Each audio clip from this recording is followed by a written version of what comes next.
Sir, we should give the order. Let's see if Istvan Toth can worm his way out of this one. Don't tempt fate, Hanush. Istvan! It's over!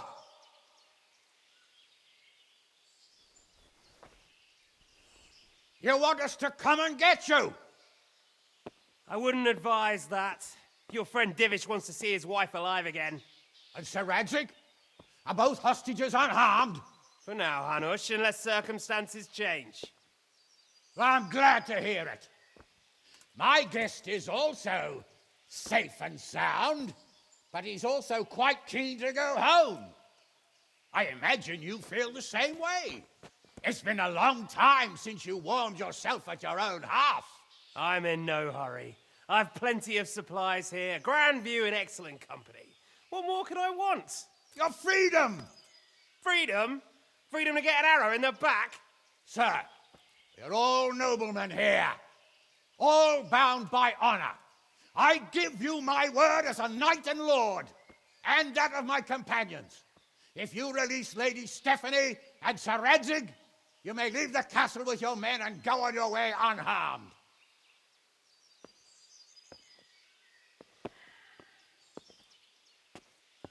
And just how far will we get? What good will it do me if your men attack us in the woods instead of here? If you give me your word of honor that you will leave and never return, I promise you safe passage to the boundary of this fiefdom. What happens after that is up to you and the will of God Almighty. Very well then, but I want a small safeguard. I'll give you her ladyship, but Radzig comes with me. I'll release him in Skalitz. Out of the question! Is our word not good enough for you? Is mine not good enough for you? I swear I'll release him when I get to a safe distance. I'll go with him, Hanush. Let the Lady Stephanie have her freedom now. Father! Don't worry, son. I trust Lord Toth's self-interest more than his word. He wouldn't be fool enough to harm me. If you're certain, Radzig. Prepare horses and supplies, and tell your men to pull back. We'll come down. You heard him. Get to work. And any man who breaks this truce answers to me. So are you really going to let them go? My word is my bond, Henry. He's a cutthroat and a liar. Good men are dead because of him. What's to stop us from skewering him as soon as he sets foot outside? Our honor. If you let him go, he'll do the same again. Or worse. God's justice will find him. Then, you'll get a taste of my mace. If we break our word of honor, we have none. And without honor, we are nothing. Never fear. Your father will be all right. We'll hunt down those vermin yet.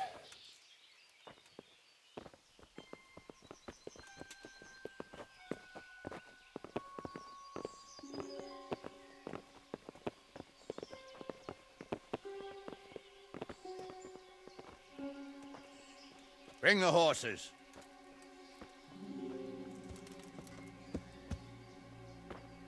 Here she is, as I promised. Not a hair on her head harmed. Divish! Stephanie. Forgive me, husband. I'm sorry For what? for letting them into the castle. Come now, my dear. You're not to blame. I didn't know who he was. They said he was your friend. Never mind. Did he hurt you? No.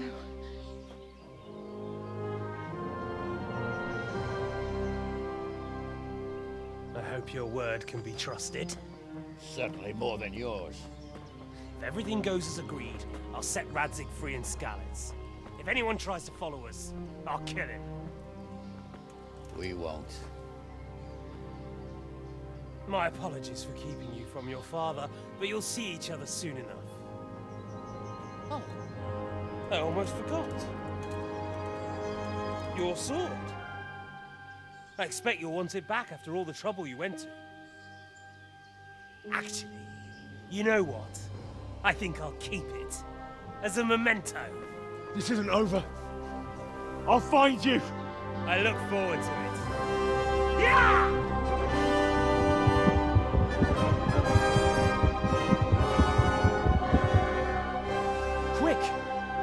movements. We have to see which way they go. Oh, they really are heading for Skalitz. Mount up, Henry. You've heard what he'll do if we follow them. We're not going to follow them. We just have to collect your father. Or do you want him to walk back here when they release him?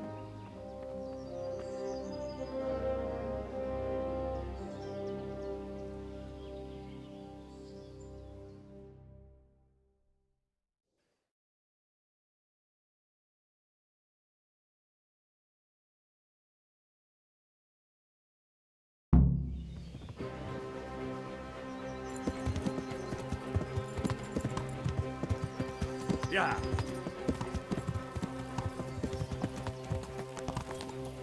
Yeah.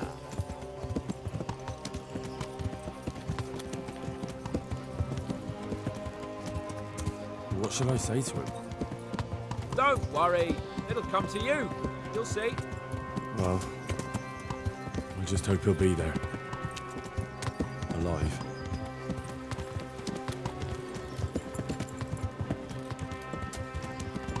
This is quite a turnaround, isn't it? What do you mean? How long have we known each other? A few weeks? Something like that. Before that, I was chasing wenches around Rattay and you were digging turnips. And now look at us. A pair of veterans. I was an apprentice blacksmith, not a turnip digger. Same difference, you silly bugger.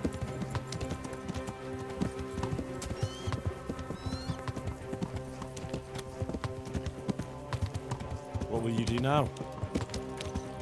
Not long ago, I only made plans 3 days ahead at most. Maybe I really could do something for Rattay and its people. Something really big. But there'll be plenty of time for that later.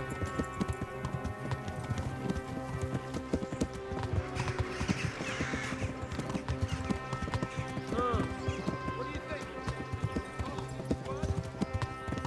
He's a noble, right? Yes, so am I. So Radzik will be there.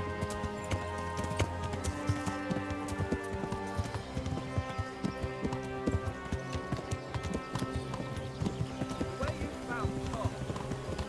Sneaking into Radik's wardrobe?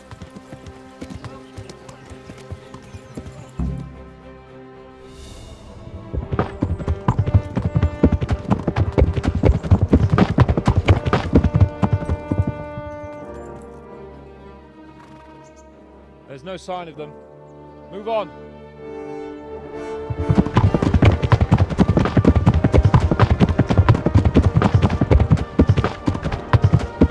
There!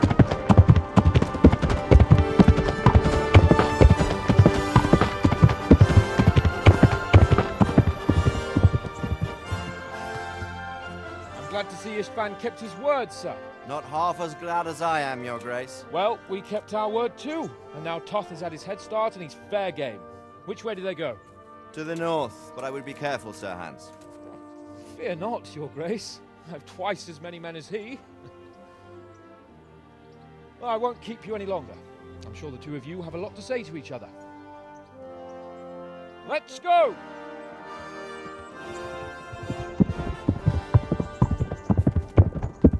You all right, Father? I am. They treated me quite decently. Although they did steal my horse, so I'll have to go back on foot.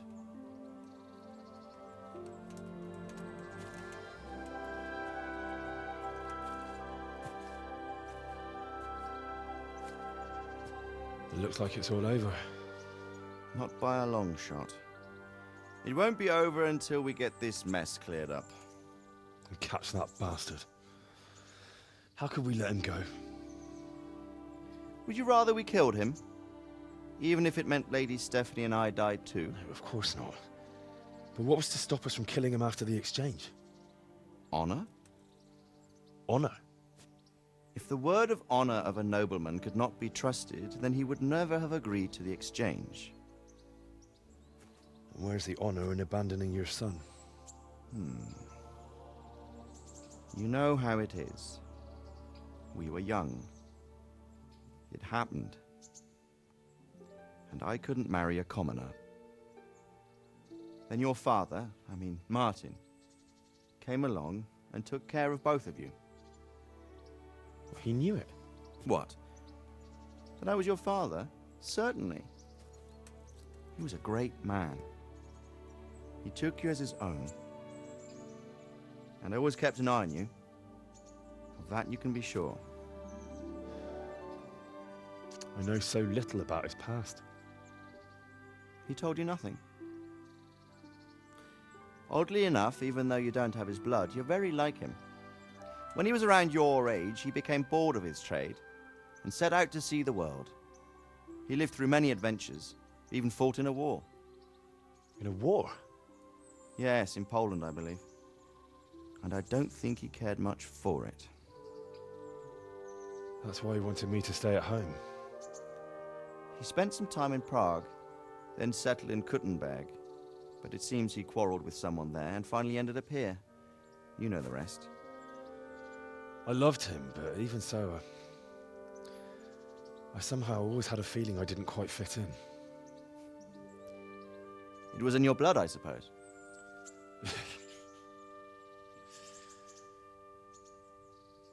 I lost the one thing I had left from him.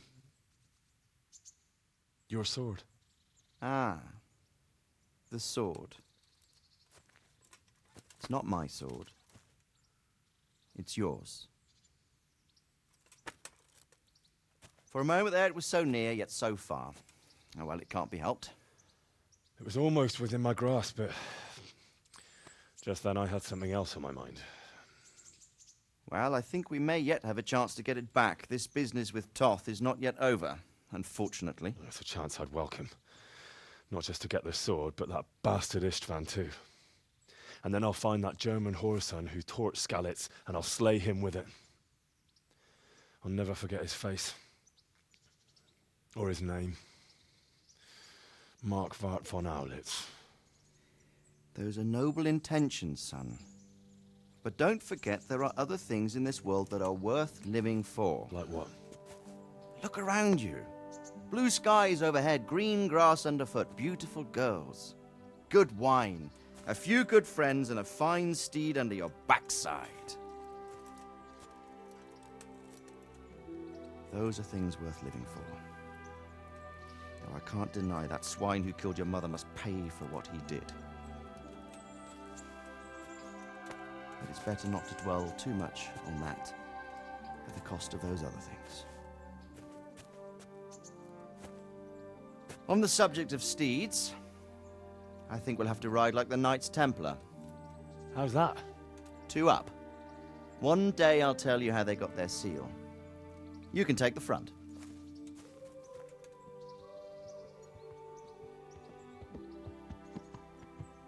It's like I always imagined it would be, teaching my boy to ride. Although it would be better if you were a little smaller. My word, it's all go today, isn't it? I wonder who this is.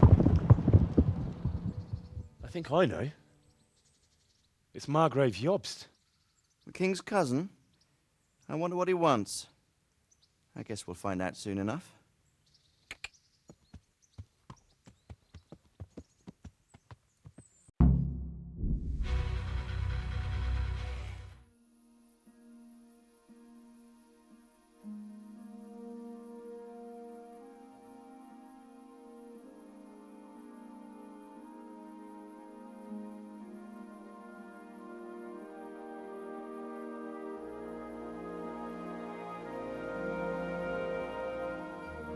Doing well, son. Father. Come now. You know who sired you. That doesn't matter now.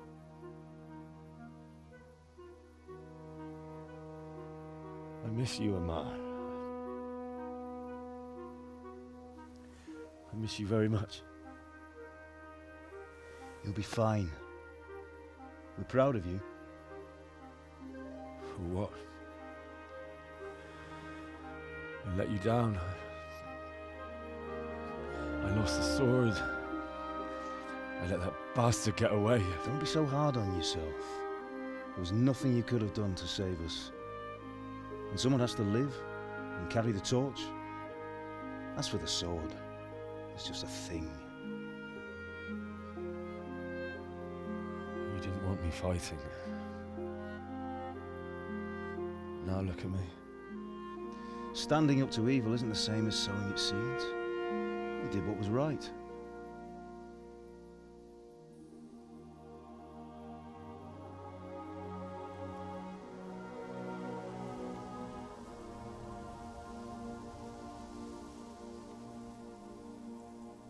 I have to leave you now. Oh, please. You know I can't stay.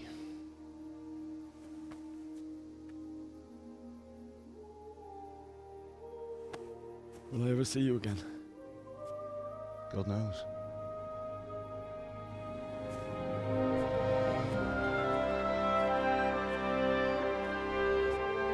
Make her proud. Don't go.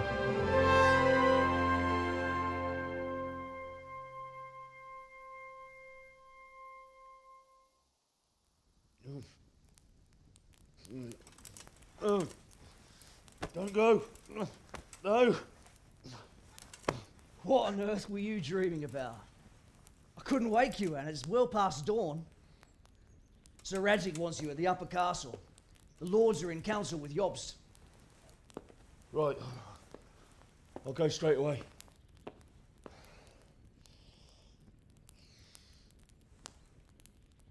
What is it?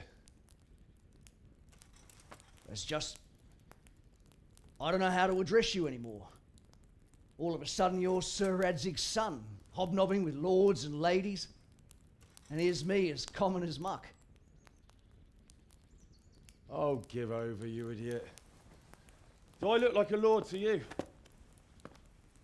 Not really. You're as much a lord as I am a nun. And I've never looked good in a habit. Get out of here! Or I'll have you clapped in the stocks.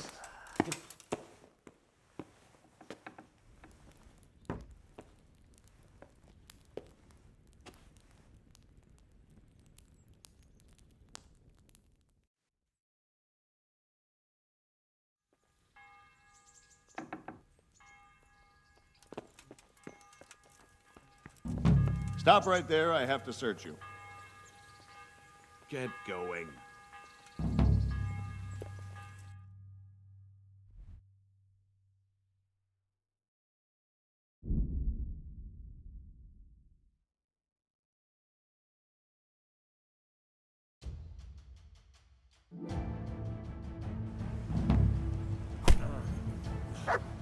Kurva! Got you. You should have...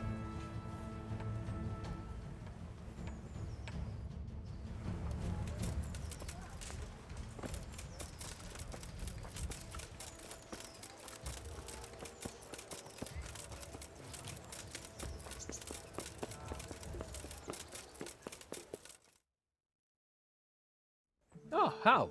Are you going to the meeting with Margrave Jobst as well? I am. What about Istvan? I assume... That we didn't catch him? No. Because if we had, you'd be the first one to know. Have no fear. We'll get him eventually. I hope you're right. Anyway, let's go and see what Jobst wants from us.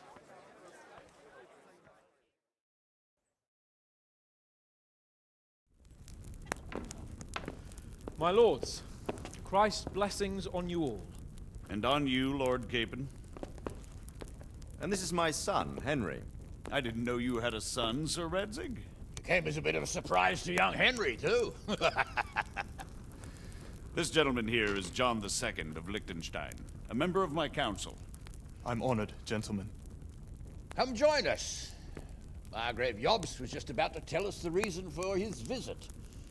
Your Grace? I'm sure we're all agreed, Your Graces, that all this unrest must come to an end. This kingdom needs a king. Question is, which king? My cousin, Wenceslas IV, who is being held in captivity. I have to confess, my lord, that your answer surprises me a little. If I'm correctly informed, until recently you sided with your other cousin, Sigismund. That I cannot deny, and I have always stated my position plainly. But times have changed. How have they changed, Your Grace? Sir, there is one thing on which we undoubtedly concur, that King Wenceslas, unfortunately, did not inherit his father's gift for governing. Sadly, his failures have cost Bohemia, the nobles, and our whole Luxembourg family a great deal of money and effort. How did the king let it go so far, damn it? It's in his temperament. He cares only for wine, women, and the hunt. A king, in fact, who never wanted to be king. Then why didn't he just let his brother have the crown? Young sir, the crown weighs heavy when there are duties to be performed, but to surrender it means giving up great privileges too. But he did surrender power to his brother. When things started getting out of hand, Wenceslas appealed to Sigismund for help in restoring order. What, you're saying Wenceslas invited him here? This is starting to make my head spin. Actually, it makes sense when you think about it. Sigismund wanted to re-establish the power of the whole House of Luxembourg. He thought if he helped Wenceslas win the imperial crown, in return his brother would help him become the king of the Romans, and leave the actual reign of Bohemia and the empire to him. Sigismund would govern, while Wenceslas could carry on doing what he was best at, enjoying the life of the imperial court. Why wasn't Wenceslas crowned Holy Roman Emperor long ago? He was already elected king of the Romans. All he had to do was go and let the Pope put the damn imperial crown on his head. Who knows? Maybe he'd prefer hunting and consorting with bathhouse wenches to spending time with the Pope. Well, so would I must admit. Sigismund's plan seemed sound enough, but it didn't quite work out, did it? It worked for a while. He and his brother reached an agreement. Sigismund took over administration of the kingdom and began planning Wenceslas's journey to Rome for the imperial coronation. But then Wenceslas realized he would just be a puppet with a crown. I must say, Margrave Jobst, Wenceslas and Prokop behave rather like naughty children in need of a good clout about the ears. Sigismund would agree. He was already planning his rule of Bohemia, and all of a sudden, the rug was pulled from under him. I'd say he lost his patience and decided he'd drag Wenceslas to the coronation kicking and screaming if he had to. Just like a naughty child, as you say. So he abducted him and your brother Prokop too, if I heard correctly. Correct. And you helped him do it, if I heard correctly. Yes, your graces, it's true. I was there when Sigismund abducted Prokop. I thought everything could somehow be settled, that we could make my brother see sense. But Sigismund just wanted to put an end to the dispute once and for all, whatever the cost. There was nothing I could do to stop him. And that's one of the reasons why I'm here. The worst of it is that it was all for nothing. Instead of putting a stop to the revolt, it escalated it, and the result is this chaos we have today. That's true enough, sir. But I must admit now, I'm not sure what your position is. The king is incompetent, but we must protect him? The simple truth, gentlemen, is that for all of Wenceslas's faults, we have no one else. So we'll have to make do with his idleness. People like him, though. But what can we do now? Sigismund has the League of Lords behind him. Otto von Bergolf, Heinrich von Rosenberg. The situation has gotten completely out of control. Now even the nobles of the League of Lords are realizing that Sigismund wasn't the right choice. So now Bergolf is on your side. Are we to assemble an army together with him and face Sigismund on the field of battle? We're not in Hungary now. Such affairs may be settled elegantly, without unnecessary hostilities or expenses. I have negotiated an alliance with the Hungarian bishops, the Polish, and of course the Czech nobility, against Sigismund. Every day he is losing the ground under his feet, and that's why I need your help too. What kind of help, though? Sigismund has a massive army, and Rosenberg, Berghoff, and Prague are behind him. Do you have an army you could face him with? But that's not what I mean at all. There's been a revolt against Sigismund in Hungary, partly due to my efforts. And now he'll have to choose whether he wants to gain the Bohemian crown, which is a very risky enterprise, or hold on to the Hungarian one. He can't have both. And there's a tough struggle awaiting him in Hungary. I'm not sure he'll win, and Rosenberg and Berghoff know it too. They're not stupid. If the Bohemian nobility stands together, they will turn. We are men of little consequence, Margrave. Radzig here lost everything because of his alliance with Wenceslas. Sir Divish came within a hair of the same fate. Even Rattay is defenseless against Sigismund and the League of Lords. What's more, Your Grace, King Wenceslas languishes in captivity in Vienna. He can't rule too well from there. And what do you propose? To sit with your arms folded till the Bohemian lands are turned to ashes like Skalitz? We have to put a stop to this senseless war! And do you know, sir, what the true position of the League of Lords is? I'm not on the best of terms with them at this moment, so you'll have to ask them yourselves. Yes. Why not? I'll go and visit Berghoff at his castle and we'll see what he tells me. You know, that's not such a bad idea, young sir. True. Though a little risky. I doubt Berghoff would harm a blue-blooded envoy. And you can find out what he has to say about developments and what the League of Lords is planning. Then we'll decide what to do next. I'll help you compose a letter to him. I'd like Henry to come with me. Why not? He's proven himself an able investigator, and he'll also be a good bodyguard if anything should happen. And I'll send Sir John here to Gutenberg to be my eyes and ears there. I believe both your reports will help us get a better grip on the situation. When can you set out? Just as soon as I've packed my things. Excellent. Margrave Jobst and I will draft a letter. Get ready, and we'll meet back here.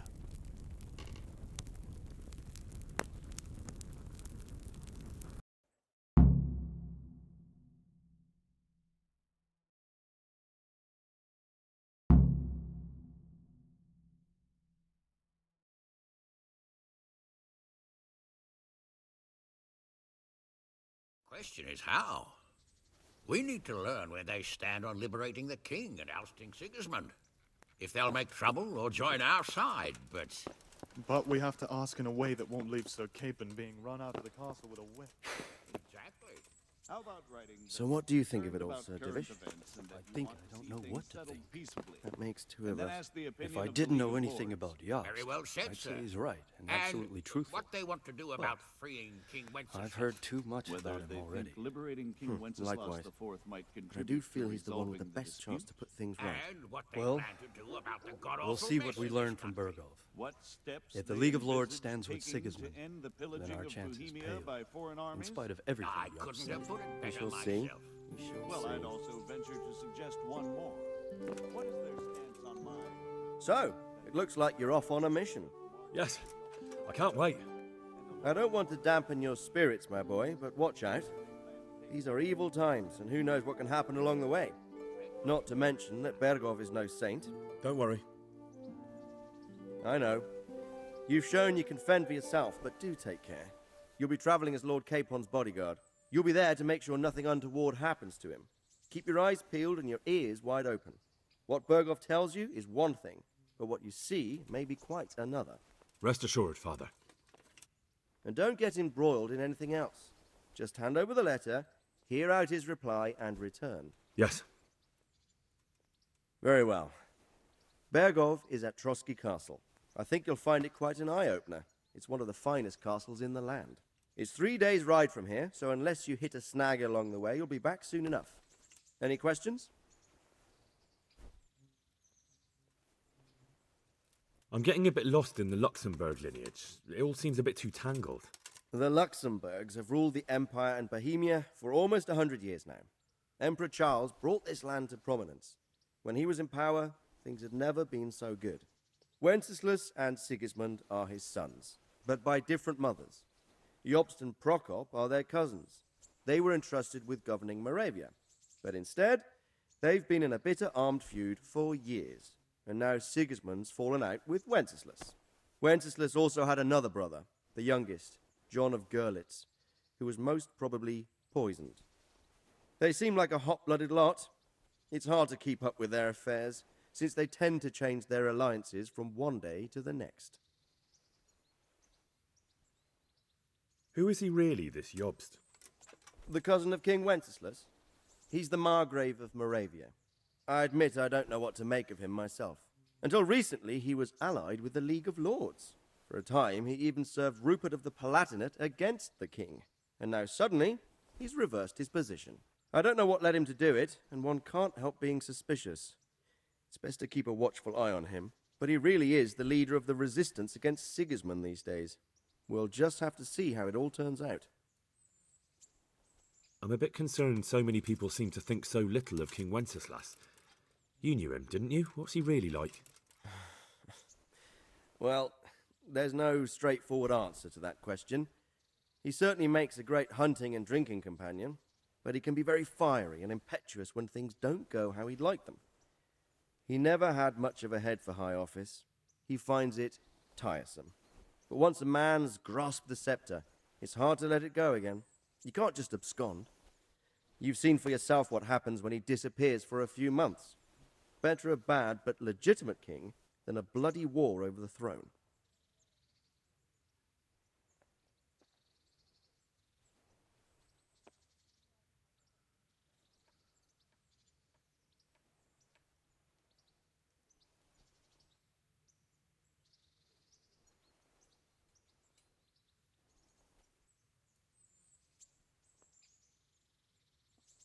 Who is this Prokop that Jobst spoke of? Jobst's brother, the king's cousin. He and Jobst warred over Moravian supremacy for years. Then they were allies for a while, betrayed Wenceslas and sided with Rupert of the Palatinate. But after Sigismund abducted Wenceslas, Prokop fomented a revolt against him, and Sigismund had him captured. Politics. Make of it what you will. I, for one, can't make head or tail of it most of the time.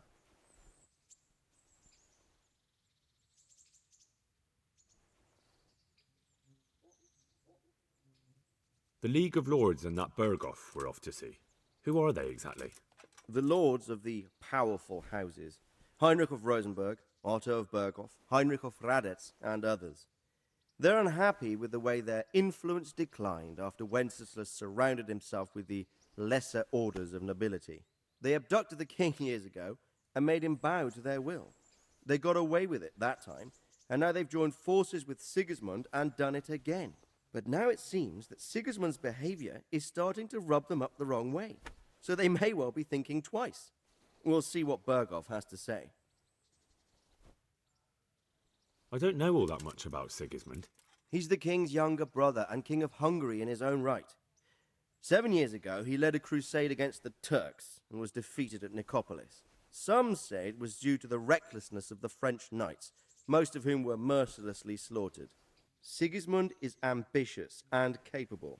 He might well make a better ruler than Wenceslas, but he's arrogant, and to our misfortune, brutal. Not long ago, he himself was held captive by the Hungarian nobility.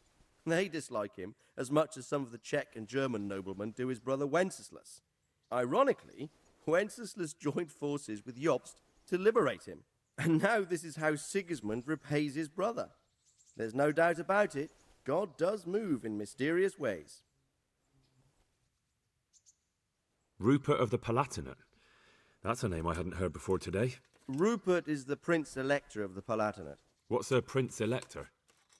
The Prince-Electors are dignitaries of the Holy Roman Empire who have the right to elect the King of the Romans, who would then be crowned Holy Roman Emperor by the Pope.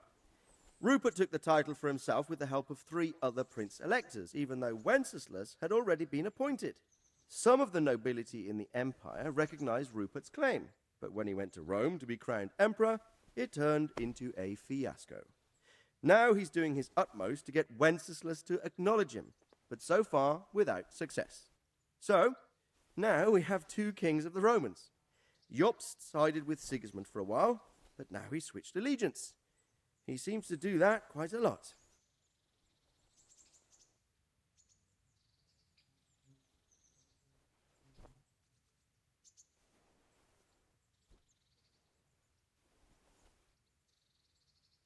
That young man, Sir John of Liechtenstein, why is he here? The Liechtensteins are a powerful Austrian family with estates in Austria and Moravia. Sir John sits on Jobst's council. Since the king's being held captive in Vienna, I suppose it makes sense to have a powerful Austrian house as allies. It could be very useful.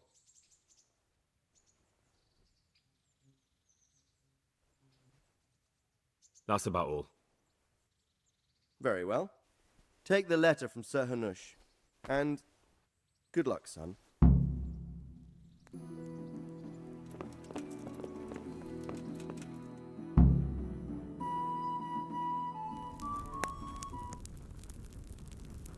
I believe we have written it well, gentlemen. Without a doubt. No one could deduce from this whether we are Sigismund's allies or foes. I must travel back to Brno now, but soon I will go to Brandenburg and I will stop here on the way back. By then, Sir Capon should be back and we can discuss how to proceed. Right. Before you leave, my lord, there is one thing that gives me no rest. Why did Sigismund come as a foe? It makes no sense. If I may, sir, I think I can explain. Oh, please enlighten us, young sir. I live not far from Hungary, where Sigismund reigns. It is a savage country, and the constant war with the Turks has hardened the people. They need a monarch with an iron hand. So when Sigismund felt the wind of revolt, he reacted as he would at home. Only what works on the Hungarian nobles does not work here in Bohemia. Bringing order is one thing, but slaughtering and pillaging with a horde of barbarians quite another. What purpose does that serve? But Sigismund did give the Bohemian nobles a chance to take his side. It was only when they refused his ultimatum that he lost patience and took to the sword. As for the barbarians, he could afford nothing better. The Hungarian nobility would gain nothing from joining his campaign in Bohemia. He didn't have enough coin for a regular army, and so he recruited the Cumans. What he does not pay them, they make up for in plunder. But in the end, he didn't have enough to even satisfy the Cumans. That's why he raided Kuttenberg and Skalitz. He wanted the silver. That makes sense. My lords, how's the letter coming along? It's done. Then we can be on our way. Now remember what we said, boy. All you have to do is deliver the letter, listen to the answer, and come back here. Don't provoke Berghoff in any way. Provoke? Me? Never, Uncle. We'll be back in a few days. Farewell, your graces. Come, Henry, my men are waiting. I wish you Godspeed.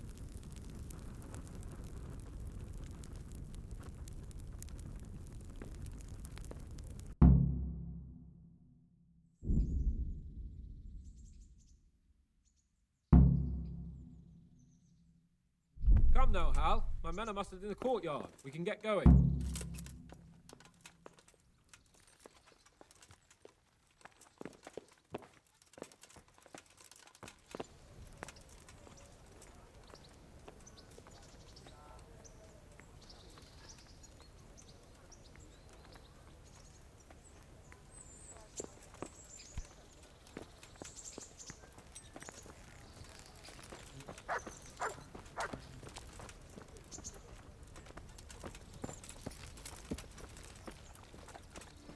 How about it, Henry? Can we go? Are you ready for this? Of course. At last I'll get to see more of the country and have a bit of an outing. Quite.